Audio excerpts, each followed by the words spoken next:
કેમ છો વિદ્યાર્થી મિત્રો? મજામાં ને? બીએડ સેમેસ્ટર ગુજરાત યુનિવર્સિટી એ આપનો વિષય છે સમકાલીન ભારત અને શિક્ષણ એટલે કે કન્ટેમ્પરરી ઇન્ડિયન એજ્યુકેશન.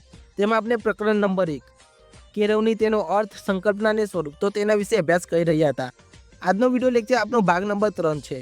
આજે આપણે આગળના મુદ્દા વિશે સમજૂતી મેળવીશું. આ પહેલાં તમને જણાવી દઉં કે ભાગ નંબર 1માં આપણે મુદ્દો 1.1 અને 1.2 તો તેનો અભ્યાસ કરાવી દીધો છે. ભાગ નંબર 2માં આપણે 1.3 અને 1.4 તો તેનો અભ્યાસ કરાવી દીધો છે. આજના વિડીયો લેક્ચરમાં આપણે 1.5, 1.6 અને 1.7 તો આ મુદ્દા વિશે અભ્યાસ કરાવીશું. ભાગ નંબર 4માં આપણે 1.8, 1.9, 1.10 અને 1.11 તો તેનો અભ્યાસ કરાવીશું. તેથી આજનો ભાગ નંબર 3 છે, તમે જોજો.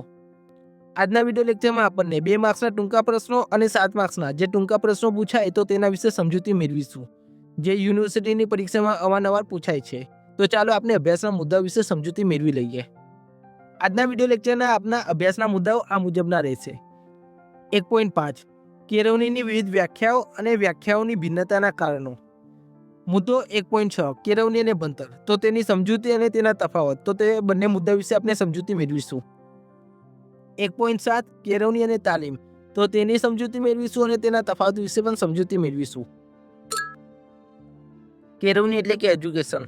આપણે અત્યાર સુધી ભાગ નંબર 2 ના અંદર બહુ બધી આપણે એજ્યુકેશનની એટલે કે કેળવણીની વ્યાખ્યાઓનો આપણે અભ્યાસ કરી લીધો. તો આ વ્યાખ્યાઓ એકબીજાથી શા કારણે અલગ પડે છે? કોઈ વિદ્વાનના મતે કેળવણી અલગ અર્થ ધરાવે અને અન્ય વિદ્વાનના મતે કેળવણી અલગ અર્થ ધરાવે. તો આ બધી વ્યાખ્યાઓ એકબીજાથી શા કારણે ભિન્ન પડે છે? તો તેના કારણો વિશે આપણે સમજૂતી મેળવીશું. જુદા જુદા ચિંતકો એટલે કે ફિલોસોફરો, કેળવણીકારો એટલે કે શિક્ષણશાસ્ત્રીઓ, તેમને જીવનને, સમાજને અને દેશકાળને જે રીતે જોયા, જે રીતે સમજ્યા, તે મુજબ તેમને કેળવણી એટલે કે શિક્ષણની વ્યાખ્યા આપી છે. આ વ્યાખ્યાઓ એકબીજાથી ભિન્ન છે અને મુખ્યત્વે તેના 9 કારણો રહેલા છે, જે નીચે મુજબ દર્શાવવામાં આવ્યા છે.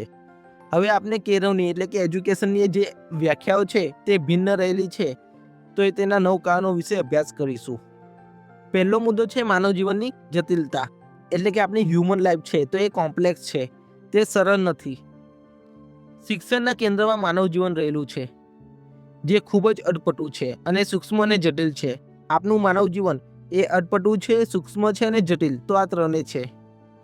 સમય અને સ્થળના સંદર્ભમાં જીવન વિશેના ખ્યાલો સતત બદલાતા રહે છે, જેના પરિણામે કેળવણીની વ્યાખ્યાઓ પણ બદલાય છે.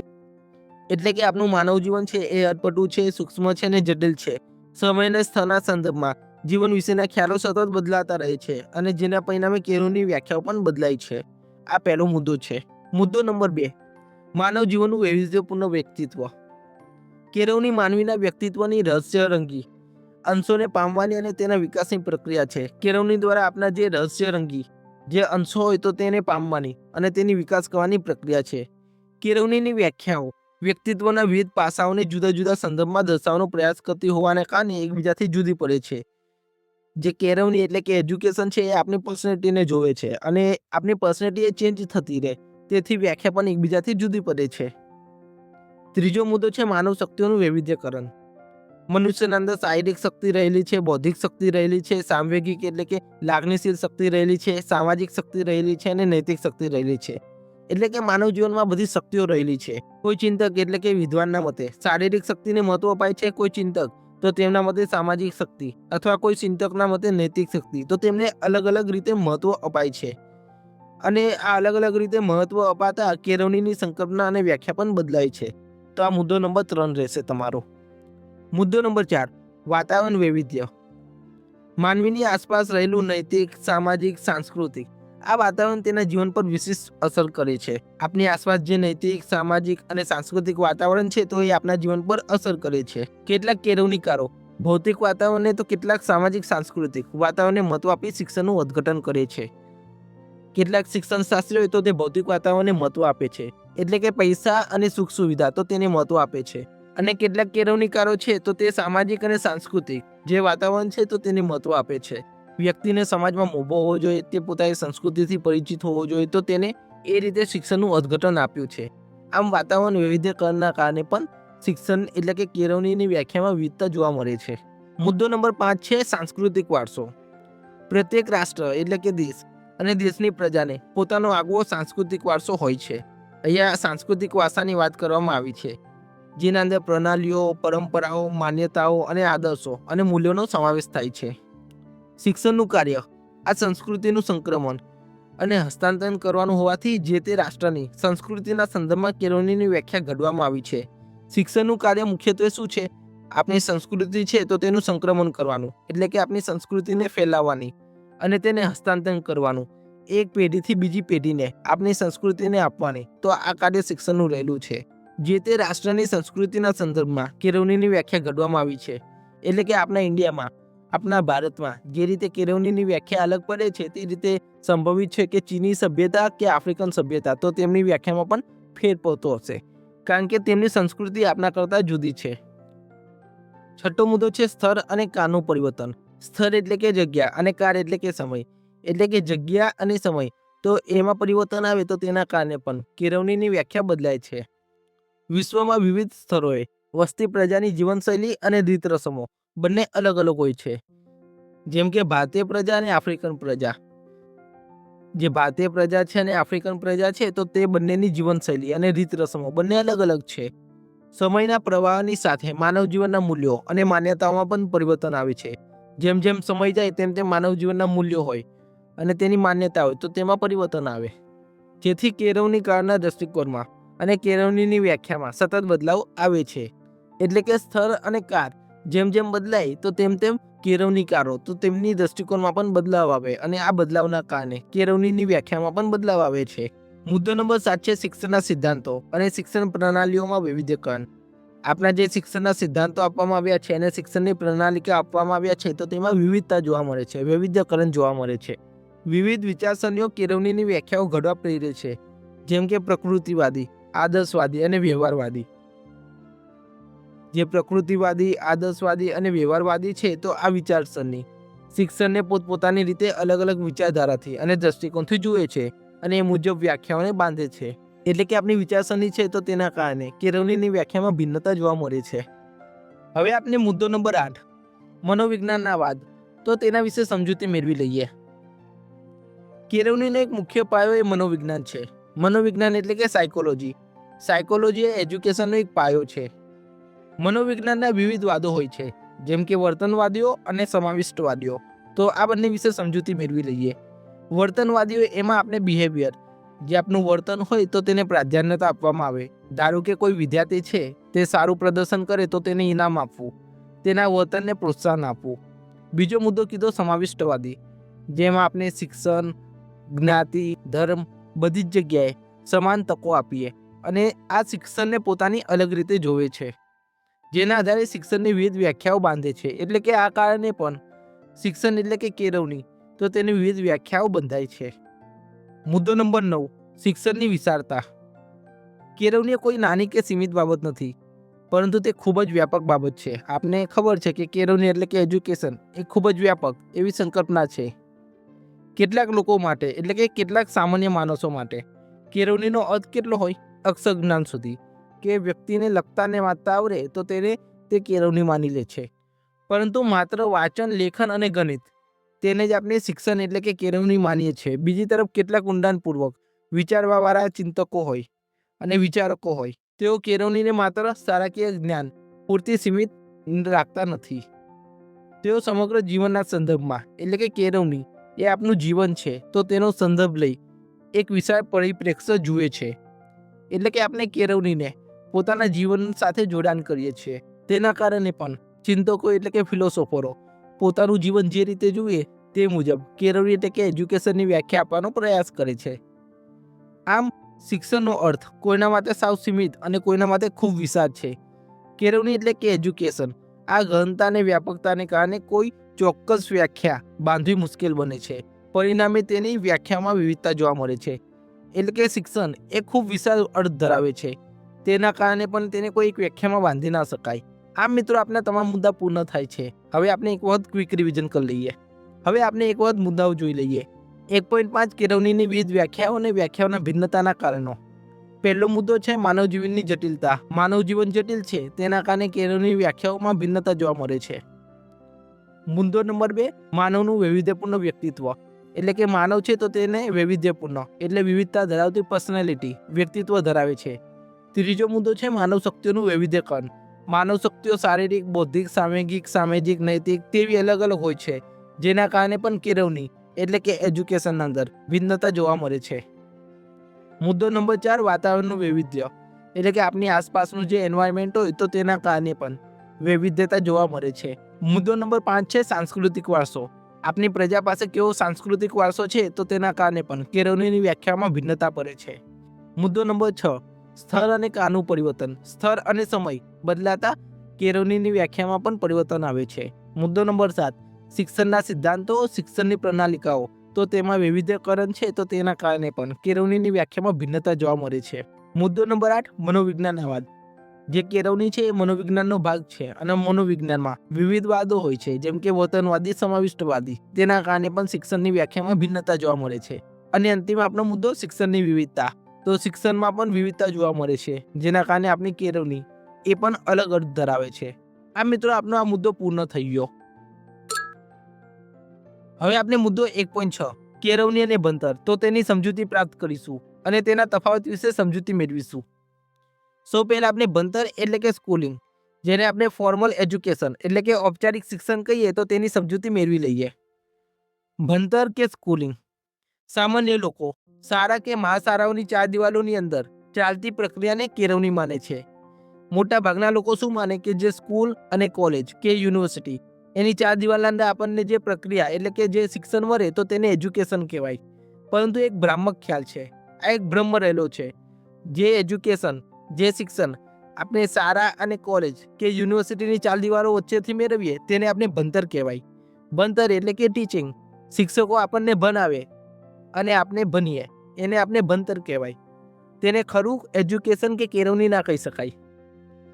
ભણતર એ કેળવણીનો ખૂબ જ વ્યાપક સ્વરૂપનો માત્ર એક નાનો ભાગ છે. આનો અર્થ શું થયો?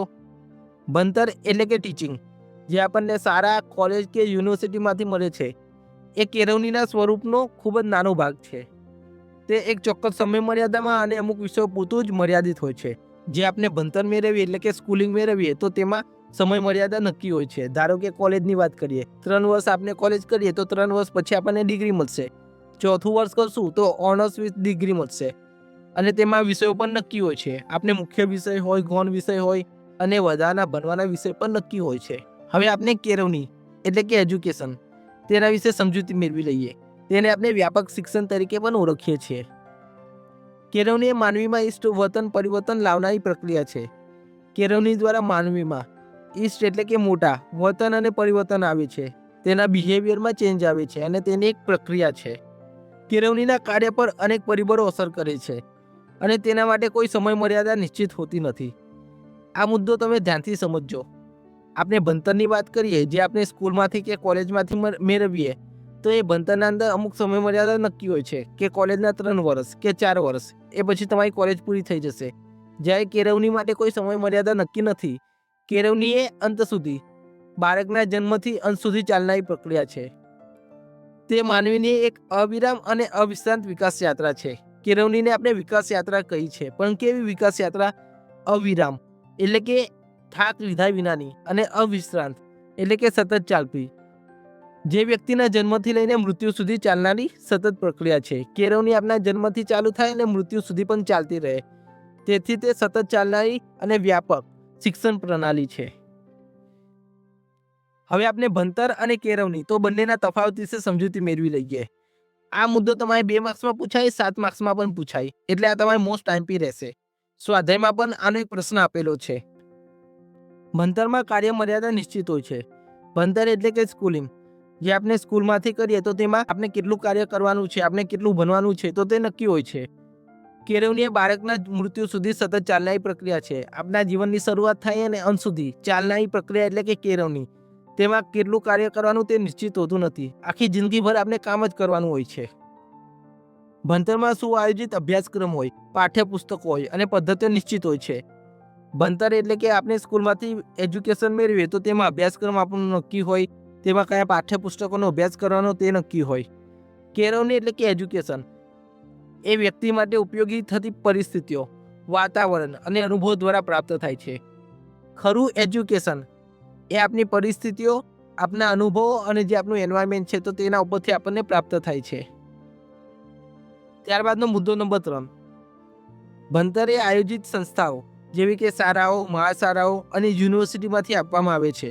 ટીચિંગ આપણને આપણી શાળામાંથી મળે, આપણી કોલેજમાંથી મળે, યુનિવર્સિટીમાંથી પણ ટીચિંગ આપવામાં આવે. કેળવણી એટલે કે એજ્યુકેશન એ આપણા કુટુંબમાંથી મળે, સમાજમાંથી મળે, રાજ્ય, મીડિયા અને અન્ય સ્ત્રોતમાંથી પ્રાપ્ત થાય છે. ખરું શિક્ષણ આપણા કુટુંબમાંથી પ્રાપ્ત થાય. આપણા કુટુંબમાં જે વર્તન વાણી શીખવાડે, આપણા સમાજમાં જે રીતે ચલવાની રહેવાની રીતભાત હોય, આપણા રાજ્યની સીમા અને સંસ્કૃતિ જે આપણને શીખવાડે, મીડિયા એટલે કે સોશિયલ મીડિયા, એના દ્વારા આપણને જે માહિતી પ્રાપ્ત થાય અને જે બીજા સ્ત્રોત છે તો તેનાથી આપણને કેળવણી પ્રાપ્ત થાય છે. તો તમે યાદ રાખજો કે ભણતર છે તો તેમાં તમારે શાળા, કોલેજ અને યુનિવર્સિટી આવે. કેળવણીમાં તમારે કુટુંબ, સમાજ, રાજ્ય, મીડિયા અને અન્ય સ્ત્રોત આવે. ત્યારબાદનો મુદ્દો નંબર 4, ભણતર એ સભાનતાપૂર્વકની પ્રક્રિયા છે. ભણનાર અને ભણાવનાર બંને નિર્ધારિત પ્રવૃત્તિઓ દ્વારા સમાન હેતુ તરફ આગળ વધે છે. ભણનાર એટલે કે એજ્યુકેશન મેળવનાર અને ભણાવનાર એટલે કે આપણા શિક્ષકો બંને નિર્ધારિત પ્રવૃત્તિઓ દ્વારા પોતાનો સમાન હેતુ તરફ આગળ વધે છે. શિક્ષકનો હેતુ હોય ભણાવવાનો અને તે ભણાવીને વિદ્યાર્થીને પરીક્ષા માટે તૈયાર કરે, જ્યારે વિદ્યાર્થીનો હેતુ હોય ભણવાનો, જ્ઞાન મેળવવાનો અને એ જ્ઞાનનો ઉપયોગ કરી અને પોતાના વર્તનમાં ઇષ્ટ પરિવર્તન લાવવાનો. આમ બંને પક્ષોનો સમાન હેતુ હોય છે. આપણે ભણતરને સ્કૂલ, મહાશાળા એટલે કે કોલેજો અને યુનિવર્સિટી સુધી સીમિત રાખી છે. જ્યારે આપણે કેળવણીની વાત કરીએ ત્યારે તેમાં પૂર્વ આયોજિત શિક્ષણ હોતું નથી. આમાં પહેલાથી આપણે નક્કી કરેલું હોતું નથી કે આપણે આ ભણવાનું રહેશે. તે સભાનતાપૂર્વક જોવા મળતી પ્રક્રિયા નથી. મુદ્દો નંબર 5, ભણતર એ પ્રત્યક્ષ અને દ્રશ્ય ધરાવતી પ્રક્રિયા છે. ભણેલું ઘણું ભૂલી જવાય છે. આપણે સ્કૂલ કે કોલેજમાંથી જે અભ્યાસ કરીએ તો આપણે ભણી લઈએ, પરીક્ષા આપી લઈને ભૂલી જઈએ.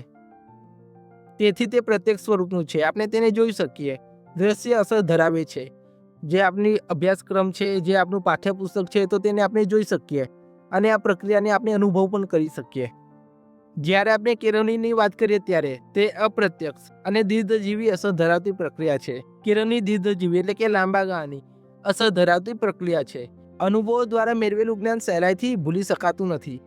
એજ્યુકેશનના અંદર જે આપણને નોલેજ મળે તો આપણે સહેલાઈથી ના ભૂલી શકીએ, કારણ કે આપણે પોતે એમાં પ્રયત્ન કરેલો હોય છે. 6થો મુદ્દો છે, શિક્ષણ સભાનતાપૂર્વકની પ્રક્રિયા હોવાથી તેનું પરીક્ષણ અને ઔપચારિક મૂલ્યાંકન થઈ શકે છે. શિક્ષણ એટલે કે એજ્યુકેશનનું આપણે મૂલ્યાંકન કરી શકીએ. આપણે એક્ઝામ લઈએ અને એક્ઝામ દ્વારા આપણને કેટલા માર્ક્સ મળે તો તે મુજબ આપણું મૂલ્યાંકન થાય. કેળવણી અનાયાસ પ્રક્રિયા હોવાથી તેનું કોઈ ઔપચારિક મૂલ્યાંકન થઈ શકતું નથી.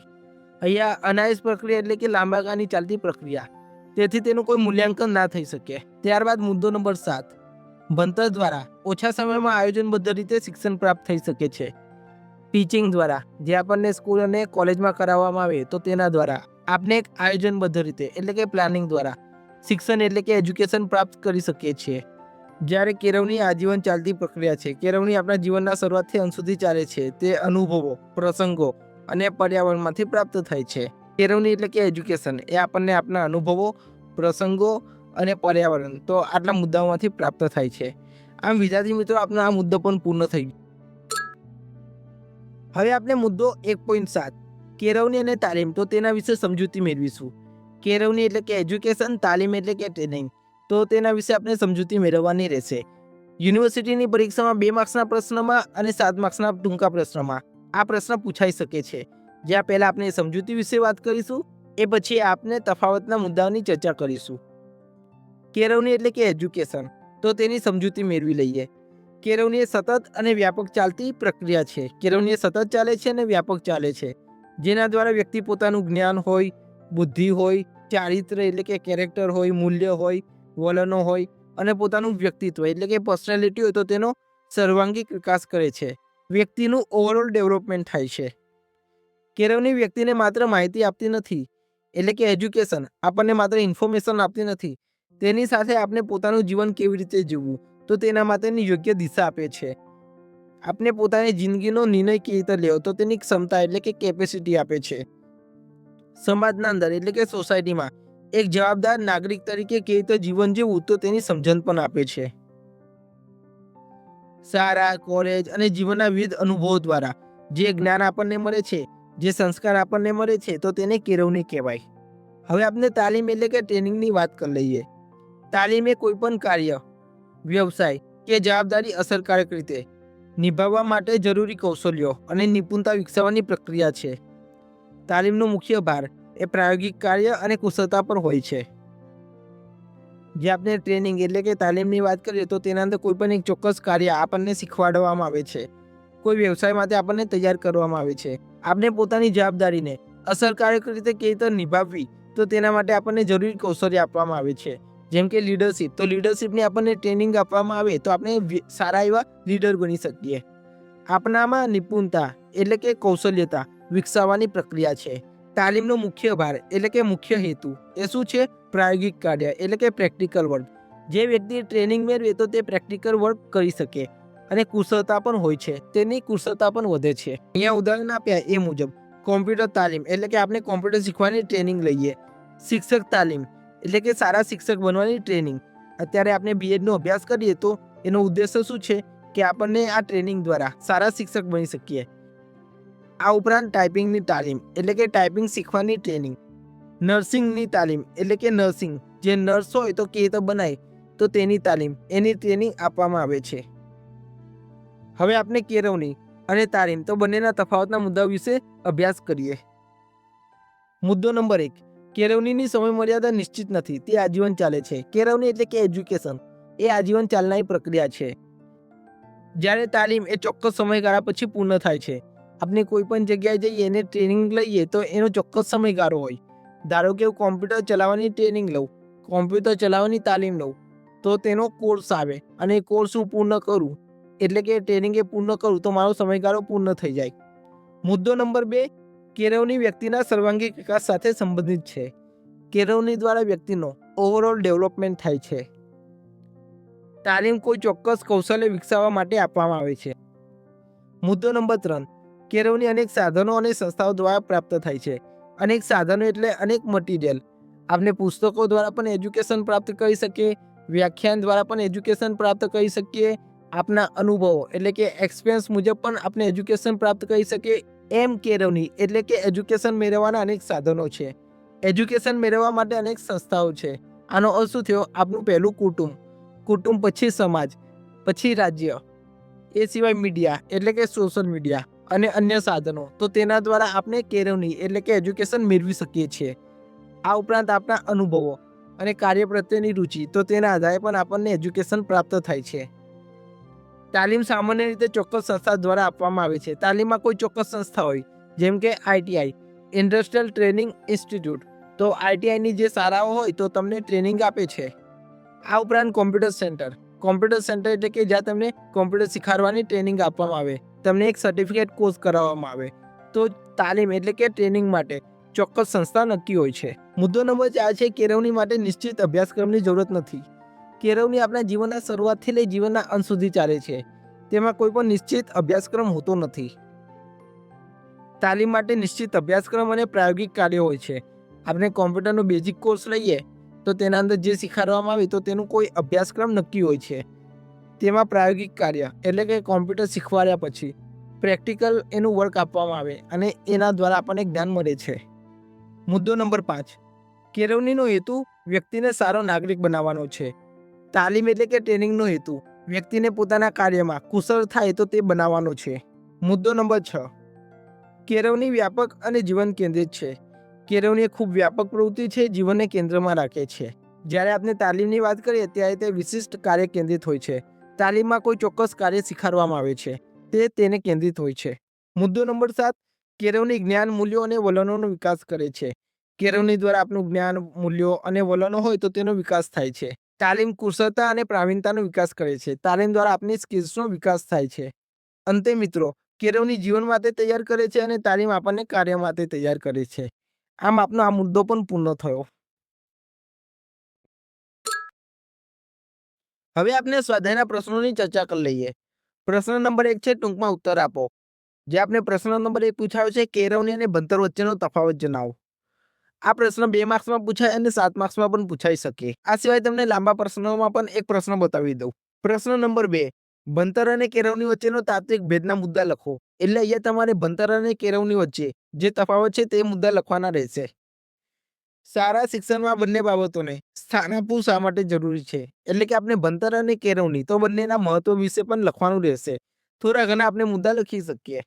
તો આ બંને પ્રશ્નોનો જવાબ આ રહેશે.